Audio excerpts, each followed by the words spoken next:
Hello, everyone. We'll start in 1 minute, so those who are entering now, please be seated. In Hong Kong IFX Expo. So last year was indeed the year of ICOs, but what will be the fate of this new financial mechanism this year? Our experts will discuss the new reality of ICOs in Asia under the heavy guard of Beijing. So, before we start the panel, we'll have a short keynote by Martin Tate, a partner at Karaman Linoff Israelson. Please, Martin. Hello. All right. Well, hopefully we're not too tired and sleepy after lunch. It's one of the hardest spots. But I'm just going to speak really briefly on the regulation of ICOs and token sales from the perspective of a United States-based attorney. I'm a securities lawyer. I've been practicing securities law in the United States now for almost 20 years. Was very active in crowdfunding and pre-Jobs Act, which was a crowdfunding act in the United States. I was involved with peer-to-peer lending and have represented some of the largest platforms, real estate platforms in the U.S. And about a year ago, which coincidentally I hear that I wasn't here a year ago, but I heard a year ago there was a little buzz about cryptocurrencies, but not much. A year later, how things have changed. And that's the same with my world. I was going to crowdfunding conferences, and just like that overnight, everybody, all my clients who wanted to do crowdfunding, now they want to do ICOs. There's a show that I'm sure is immensely popular throughout the globe called Game of Thrones. And as it started off, you know, maybe it was the first episode, but what is the kind of tagline? Winter is coming. And that's kind of my thought on the U.S. regulation of token sales. There's been the SEC, which is the Securities and Exchange Commission, is the regulatory board that regulates the sale of securities.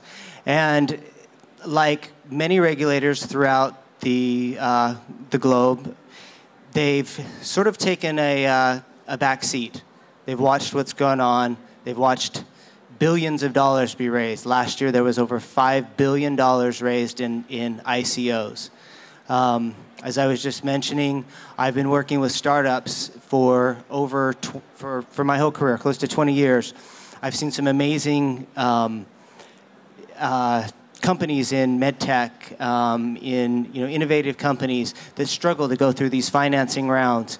They go through VCs. They get beat up all along the way with valuation, and then you have companies come out with a white paper that's 12 pages long, and they raise $30 million. It's really mind-blowing.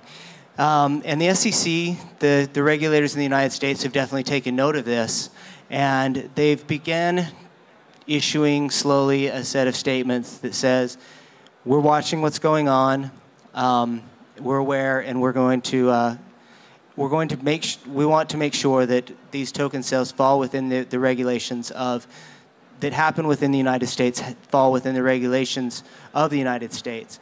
And this is what's happening, I think, in a lot of other jurisdictions as well. As we'll talk about, there are jurisdictions such as China who has come out and said, we're going to just outright ban ICOs and exchanges. You have other jurisdictions that are on the fence. South Korea, for example, is sort of back and forth. Do we like them? Do we not?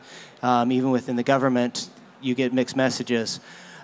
So the United States, over the last maybe 3 months, there's been, or I guess 6 months, there's been some actions.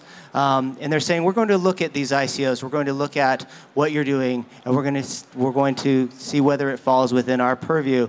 And the SEC commissioner recently said, we have yet to see an ICO that I don't think qualifies as a sale of a security. So if it's a security, what does that mean? It means that if it's a security, it either needs to be registered or it needs to be exempt from registration. And so the regulators they're looking at this and saying, in all of these cases, we think it's a security, even if it's, quote unquote, a utility token. So what happens is I get clients that call me every day and say, we want to do an ICO. We want to do an ICO, and we have a utility token. And the reason why they want to have a utility token is if it's a utility token, then they don't need to comply with any laws. And that's one of the reasons why these ICOs have been popular is they've largely been unregulated. And as I mentioned before, I think that is about to change, not only with the US, but I think other jurisdictions. For example,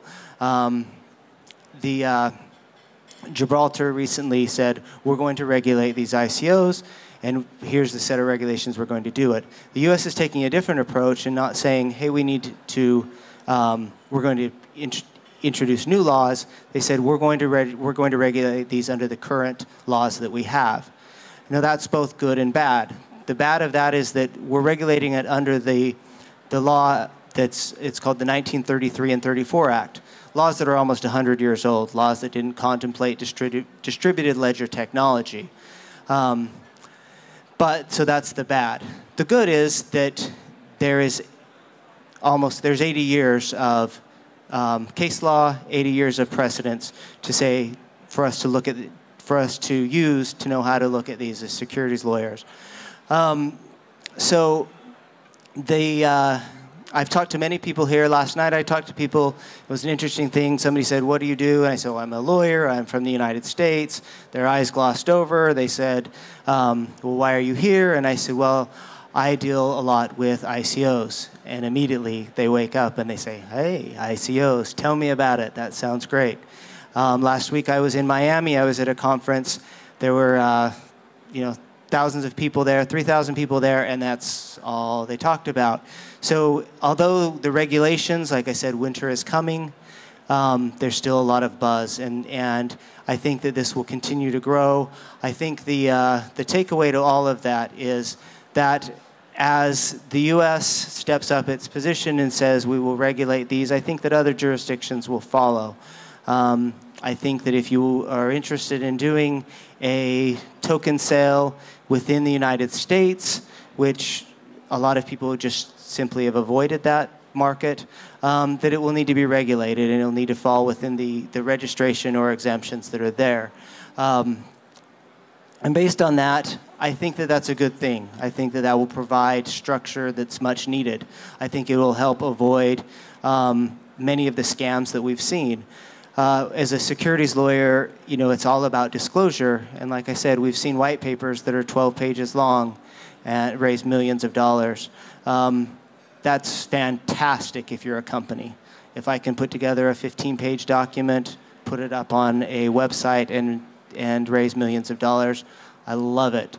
From an investor point of view, it's not so great. And from regulators, they really hate that. So I think the evolution towards more disclosure will help weed out a lot of the fraud that's there. It'll also weed out a lot of the garbage. I learned that there is a technical term called shitcoin, which is something that people issue. I didn't know that was technical, but so it will help get rid of those as well as the fraud. So with that being said, I think there's that this market will continue to evolve. It will grow up. It will become something that all of us, as we've gone through things such as evolutions in FX and other markets, we'll see something similar with cryptocurrencies. I don't think that they're going away. I think they're here to stay. I think other people on the panel would agree with that. But I think that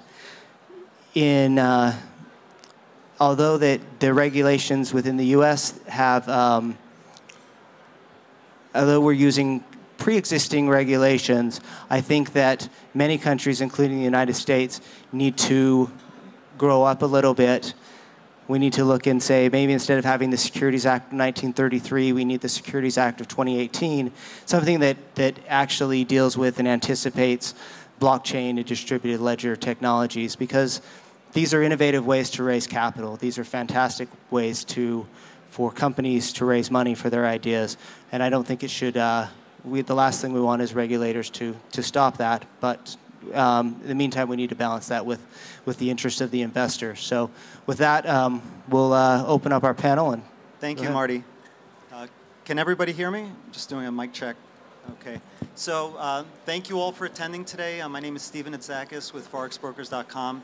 And today we're going to dive into ICOs in Asia. And we thought to start the panel with Marty's introduction about the US regulations, because although the focus today will be on Asia and China, the other jurisdictions and the actions they're taking are highly relevant to how this all plays out, because it kind of, every regulator is looking at what every other regulator is doing.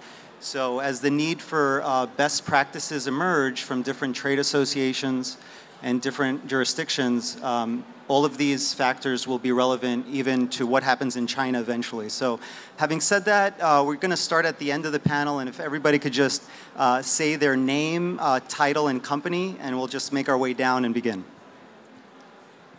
Hello, everybody. My name is Dmitry. I am a co-founder and CTO of Genesis Vision company. We create the decentralized trust management platform. Actually, we might get to that later if we have time, but since we didn't have a shortage of people on this panel and we're limited on time, just keep it to name, title, and company. And of course, if you guys are interested in learning more about any company, just go on their website, check them out, and thank you. Hi guys, John Lewis, CMO of Token Target. So, like Steven said, you can go to tokentarget.com to learn more. Hi guys, I'm Adam. I'm founder of CoinDash, and I also manage our Shanghai operation.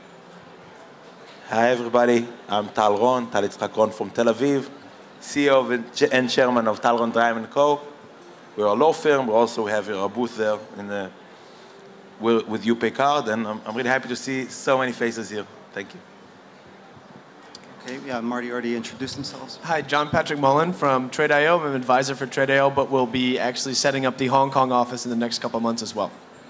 Hello, I'm Steve Chow, head of the Asia Pacific and the Great China market for our company B2 Broker, but we are not broker. It means business to broker. Thank you. So I think we'll start talking about kind of the paradox, these opposites that are interesting in the ICO space, where on one hand, ICOs represent the most innovative form of crowdfunding, of raising money, and you know, with these new cryptographic assets. But on the other hand, a lot of people are upset because projects are raising, you know, way more money than they would have ever raised through traditional methods. And you know, there's like 50 shades of scams in the ICO space. So on one hand, there's so much opportunity, but on the other hand, you know, investors don't have the tools to really know the difference. So having said that, with the US background that Marty talked about, I think, you know, we'll start with questions about like the PBOC's recent announcement to just like stop anybody that's doing anything with blockchain in China, and why that's important in the industry, and how China might change its position and welcome crypto maybe down the road. Perhaps, Steve, you can start by sharing your thoughts about, you know, the PBOC's action. Okay. In fact, a lot of people get the negative news on the media, but when we look more deeply into the news from China, and you will find that we get a positive, because in fact that China is fully support the blockchain technology, and first of all we can see that why the China government bang on the ICO, because there are many, and the last year there are many ICO the company is based out of China, and certain of them just a photocard company. They have their ICO project doesn't make any profit to the investor. So, and there's no other choice that the China government banned them all. But on the news when it comes up, when I study the more detail into the China government attitude on that, because he just refused those ICO without projects. Everybody knows that the ICO is raising the fund. But if your ICO is raising the fund without project, that means it is a fraud. And the second point, that when you generate the ICO with the token has to be based on blockchain technology.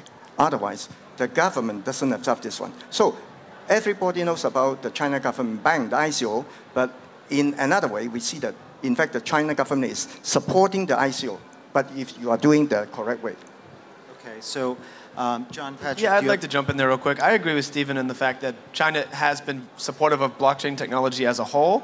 Cryptos are just one use case of blockchain, and cryptos have been a little bit of a point of contention, I would say, with the Chinese government.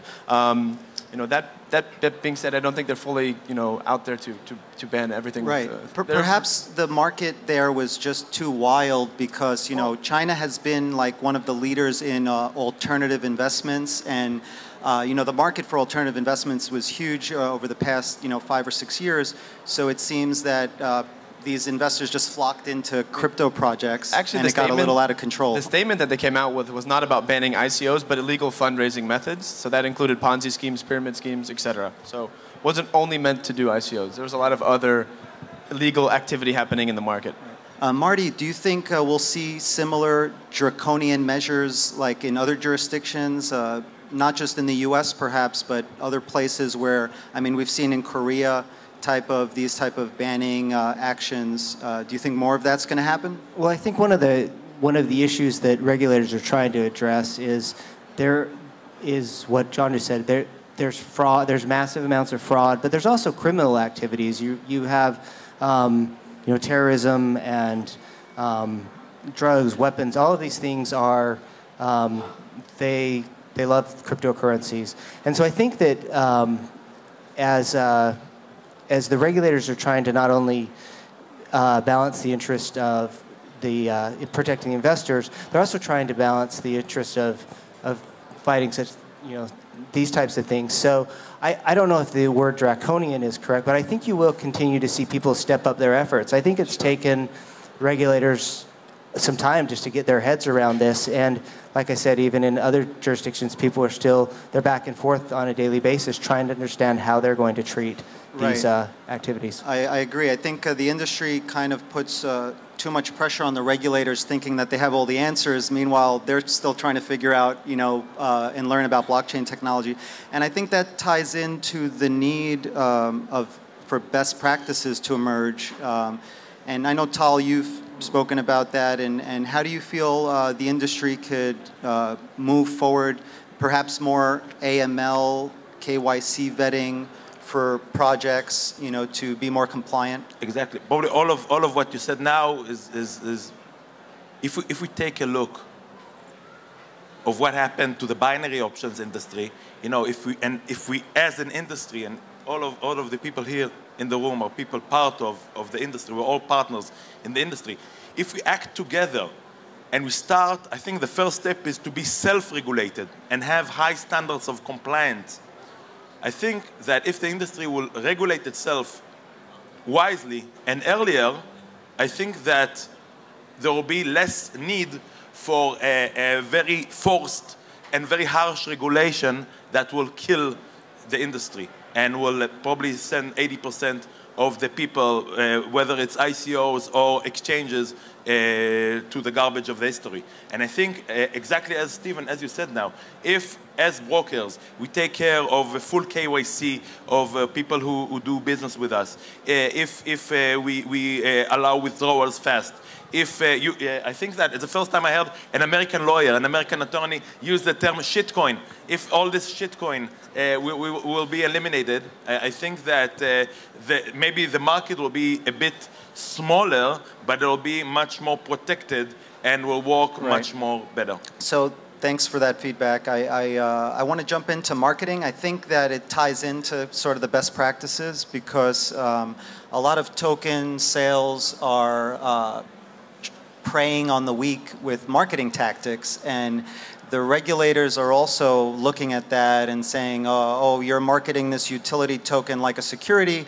At least that's been the trend in the US. So perhaps other jurisdictions can learn from that. And I want to ask John, you know, with your focus on marketing, how do you see best practices emerging to help the industry self-regulate when it comes to marketing ICOs? I think it's an important topic, as Tal mentioned, and Steve and John, is that I think we need to self-regulate ourselves. And I've seen some stuff happening in the binary industry, which I knew at some point it would end. And when you look at some of the, these funnels that are created, predicting all this money with just a few clicks of the mouse, if that's the direction that ICOs are going, then that's what's going to allow, regulators from all different countries jump in. So I think we need to self-regulate marketing practices and make sure that, you're focused on the product, the people behind it, really telling the vision and the story, as opposed to just promising, multiples, that you can make so much returns on exactly. your money. Yeah. Okay, Adam, what's your take on how like a blockchain company or an ICO could prepare themselves best to do an ICO as a utility token and not have it classified as a security if they're looking to go like the easier route, the safer route, because doing an ICO as a security perhaps could be a lot more expensive, a lot more rigid in terms of what you can and cannot do. So what would be your view on how to do it to launch a true application where the goal is to get network users who want to use your application and not just buy the token to make money because it might go up in value? So a little bit of background maybe. Before I started CoinDash, I actually worked for eToro for 2 years. And I used to work a lot around compliance. And one of the main rules that we had around our ICO is never to market the token promising any sort of returns. And these practices I actually brought from working under FCA and SciSec regulation in eToro. So I'm guessing one of the first you could say action items for companies not to be, you could say, regulated or scrutinized as security tokens is essentially not to market and not to mention any promise of returns while creating a network effect and creating campaigns around an ICO. Right. So not implying any type of future valuation change. But what about with the pre-sales and the discounts that are offered? I think that some legal opinion is of the opinion that by offering a discount, you're implying some future change in value. Right. So I think discounts, there are other ways to look at it. Discounts are mainly given to participants that joined early on to the project and essentially assume more risk on an enterprise level and on the product level. So they are getting paid in the form of additional tokens in the ICO. Having said that, there are a lot of tokens out there that promise 1,000% or 100% discount, and that might be problematic. Right. But from the IPO model, earlier participants or underwriters essentially might get better access to securities for providing more value to IPOing companies. Right. So they're providing the liquidity to fund the deal. But what about aligning their incentives with the token holders? Because it seems like some VCs would just get into a project and try to exit once it goes public. John, you want to comment on that? I mean, to be honest, if you're getting in early and you're getting in big as a VC or a big investor, obviously you're going to be asking for some kind of premium, some kind of bonus. This is not necessarily the best interest of the individual retail investors who are getting in at the end, but that's the way the industry is right now. I mean, the reason that these crypto funds can get these humongous returns is because they can get in and then dump as soon as the ICO lists and leave the retail guys holding the bag. So discount is not a problem. You can buy a book on Amazon and get 20% discount. The problem is the ROI.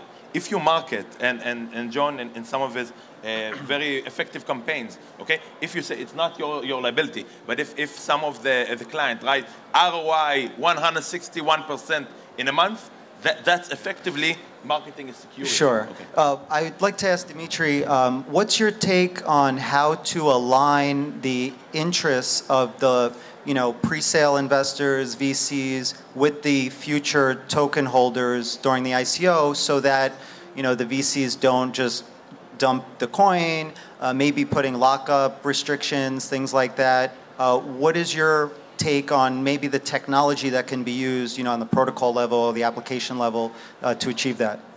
All right, so the most important thing here, I think, to find a balance, because discounts is not the only way to provide tokens. To increase the audience, there are some airdrops of tokens where people get it for free. And the thing is, these free tokens, they put these investors in danger. Because, well, there will be dumps anyways. Lockups is a way to do that. And I think most importantly, it should not be a lockup for investors, but more for a team, for advisors, and all the people who are involved into this project. That's fair for them to keep these tokens and hold them until the proper level of the project. Right. Because I guess on the other hand, if there's not enough interest in the project from investors and it doesn't have enough momentum, then it won't be able to succeed. So it's I guess a matter of balancing these two. Just to get a gauge from the audience, how many in this room have invested in cryptocurrency by a show of hands? Okay, that's at least almost half, maybe 40% of the room. And from those of you who have, how many have invested in ICOs during the pre-sale? Okay, that's probably about half the number who had raised their hands, maybe 15, 20% of the room. All right, excellent. And I guess, I'm sorry? How many made money? Okay, that's a good question for later, perhaps that we could actually talk about, because, and we'll open the room for questions, so thank you on that. I think the lockup on the tokens really puts a commitment for you to be aligned long-term with the project. And traditionally in venture capital, most people who made money in the VC world made money precisely because they couldn't get out, on a secondary market, because their fund, shares were restricted or locked up. So where do we go from here? In China and in Asia, it seems that there's more freedom in terms of investing in all these ICOs up until recently. Okay, that's changed now. It's kind of the opposite. But where do we go from here in terms of developing those industry best practices where maybe the government could start to open up to some proposals or some ideas? And this is open for anyone. I want to weigh in on the China problem and China ICOs. So China ICOs, as opposed to what many people think, is very much live and active. The industry is booming over there. What happened after the recent regulation is essentially that a lot of Western projects have decided not to go to China in order to raise funds and for different roadshows or user acquisition and the rest of it. And the local industry, the local ICO projects are actually doing extremely well. So if you look at companies like DeepBrain, Binance, AELF, these are all born and raised Chinese ICOs that are using, I don't know, a Singapore entity or an offshore entity in order to market their ICOs, but essentially they are working from within the mainland, and the industry is really booming over there right now. Yeah, do you think that's because of the crypto-to-crypto trading, or exchanges like Poloniex, for example, where there's no fiat on-ramp? There's no facility to deposit cash. So I think one of the main reasons, and I just mentioned it earlier on, is the fact that companies, for example, like Status, I don't know, Aragon, that used to come to China all the time, following the ban, have stopped coming to China because obviously you cannot market any crypto activity over there. But, and then what happened is that companies like Genero or local companies, Chinese companies, have been gaining a lot of traction since local investors have a lot of capital, but they don't have any ICOs to choose from.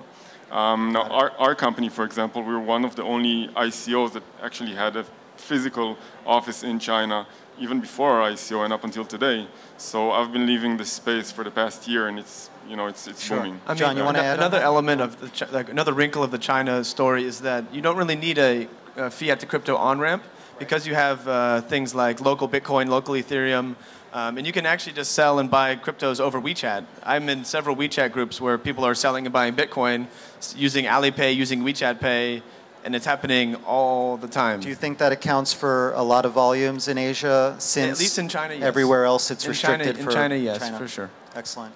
And do you think that's scalable? Because in other jurisdictions, like there's, you know, sort of these decentralized, not exchanges, but like I think there's one where you host the node on your computer, and then it actually works with bank accounts, but it's not very scalable.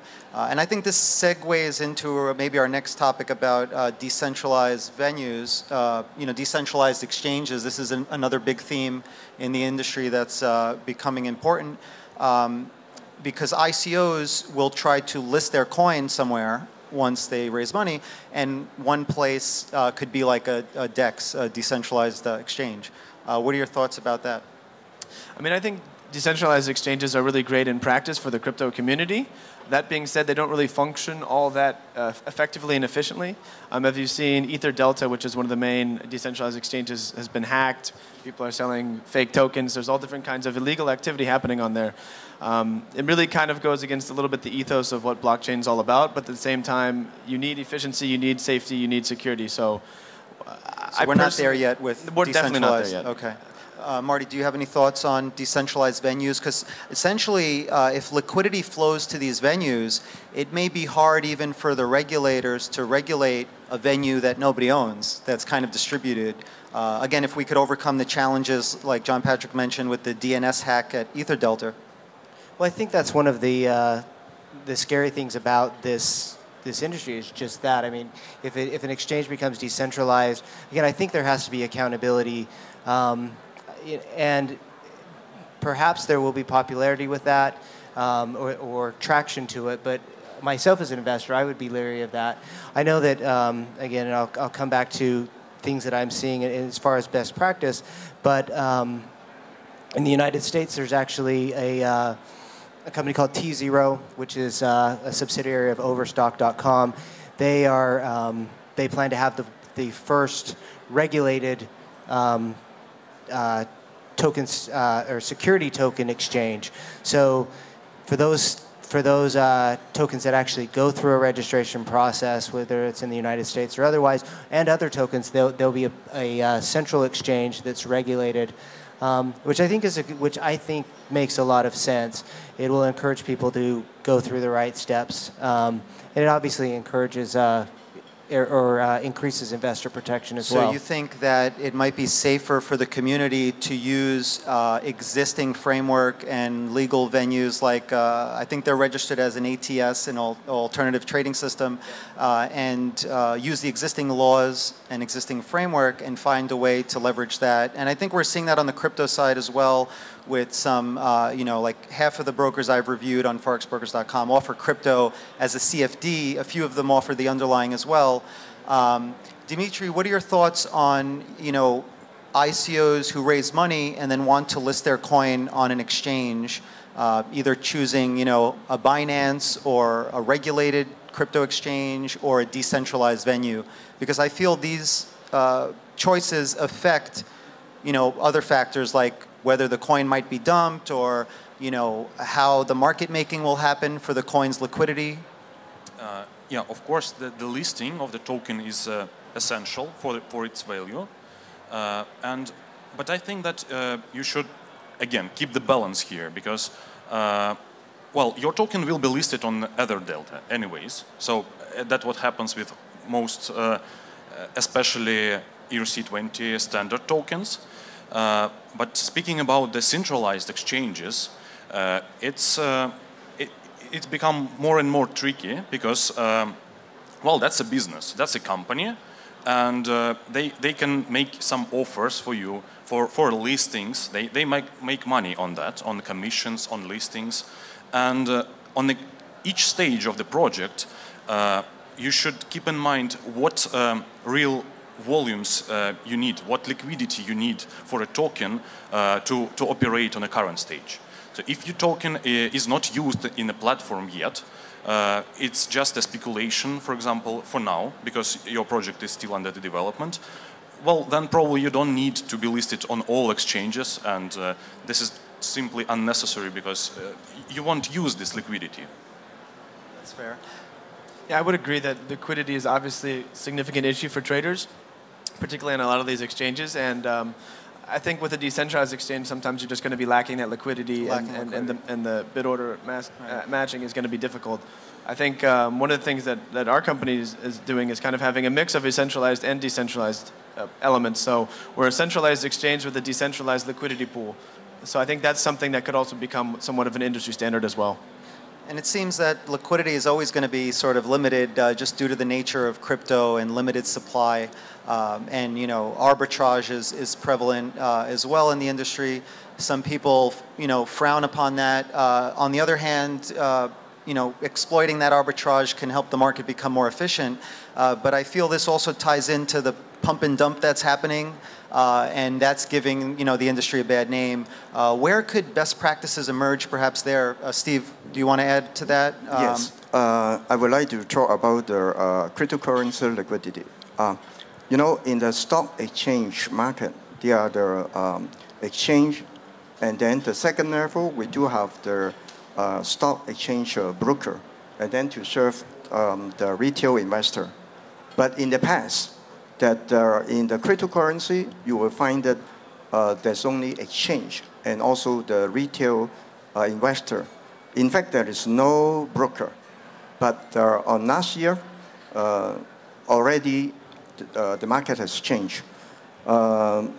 Because there is the aggregator right now in the market since the last quarter that integrate many trading platforms and exchange brokers and financial institutions to form a large trading liquidity pool that to consolidate their the selling prices with the number of transactions altogether. And that's provided to the market. Like a dark pool, or what is this? Exactly? Not a dark pool. It's in a trading liquidity pool. Okay. Like a proprietary trading pool? Yes, as everybody knows that right now and last year, Japan issued a license. In fact, there are issued a license for 17 exchange. Mm-hmm. So this exchange is officially can trade the cryptocurrency with the fiat currency. Okay, and as I know, there's another 23 exchange on the way applying for the license. So this aggregator. Last year has already consolidated, aggregate the 17 exchange, the trading liquidity in a pool. Then what happened?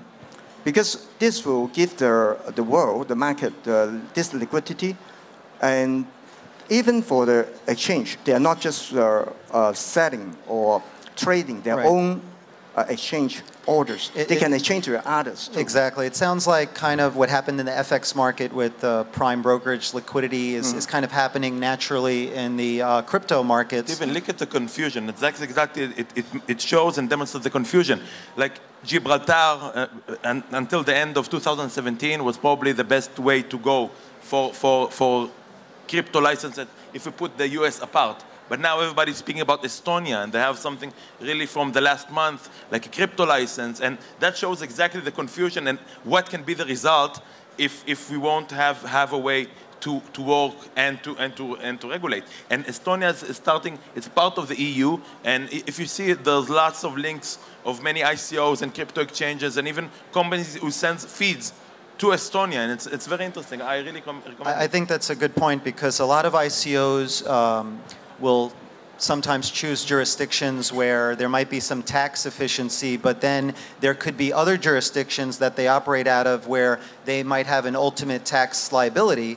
And I think there's a need also for best practices where the ICO issuer will know what their effective tax rate is, because that's money that they have to pay from the money they raised and the token holders. So I think that's an important subject as well, especially like countries like Belarus announcing recently, Belarus is fake news. I call it fake news. I didn't see it in practice. Sorry, I really respect. Okay, I think we have 5 minutes left, so we're going to open the room up for questions. But before that, if there's any advice that each of you could just give in a quick bullet point format, 20-seconder on for firms that are thinking about capital raising, through an ICO, whether it's pre-mining it, airdropping it, not doing a public sale, but just raising, funds either privately, publicly.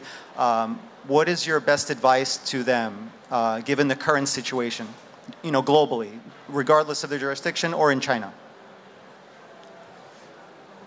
Okay, I'll start. As a blockchain developer, I'd like to say that you should not forget about the technology. The technology itself provides a lot of transparency and solves a lot of issues with the reliability and trustworthiness of the project. Keep everything in blockchain, keep it open, all these wallets, all these transactions, how it should be, basically. And that makes your project more trustworthy. So you're saying transparency. Right, excellent. John? I would just add, again, I'll just reiterate what we talked about before, but just try and keep your marketing compliant and not to promise things that you cannot deliver. I think that's what's going to end up being best, not only for the ICO, but the industry as a whole. So balanced messages, Exactly. no over-promising returns, or got it. Adam? So I think that 2018 is going to be very much the year of products and real use cases. And what I would suggest to companies who are considering doing an ICO is to be fast to market and try to have a plan with which you can issue a product, launch a product in a few months time span, and not have a 2-year roadmap. It's not feasible. So, okay, proving the use case in a reliable amount of time and not down the road, that's very valid, I think. Tal?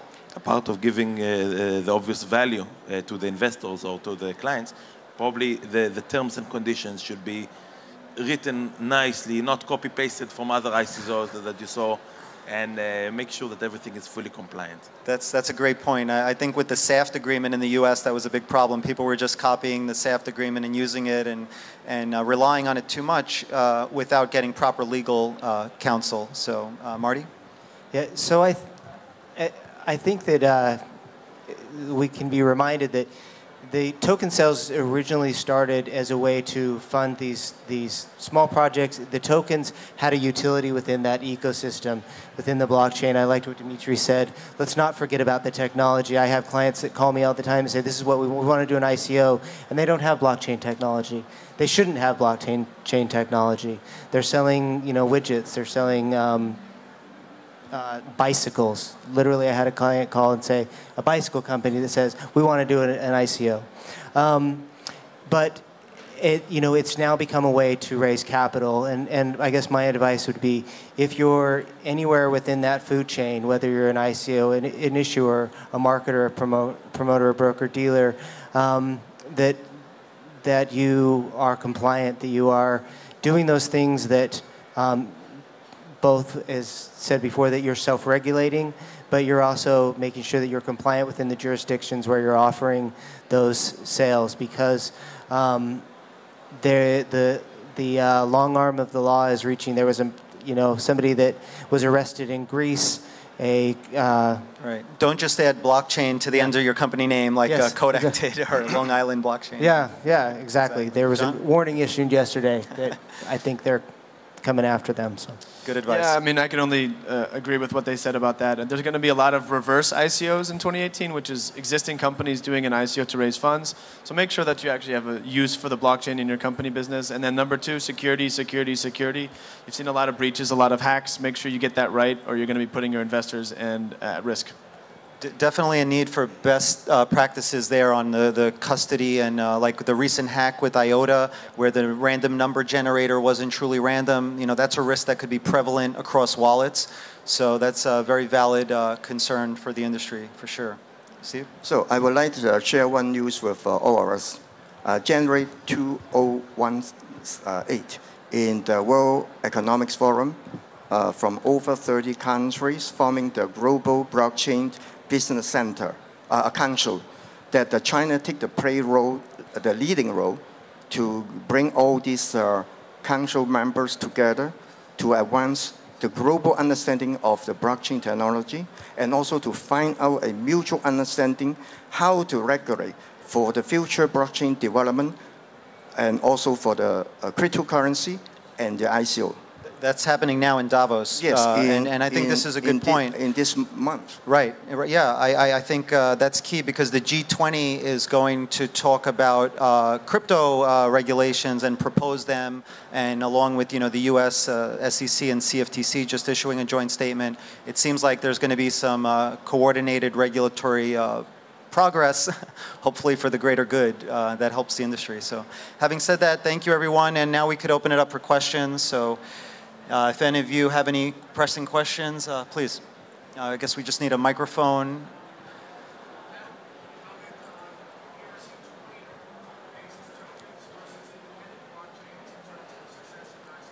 Okay, the question is the comparison, the difference between ERC20 tokens or tokens that are launched on one chain that are not native to their own blockchain versus cryptographic assets, digital assets that have their own blockchain that didn't piggyback off someone else.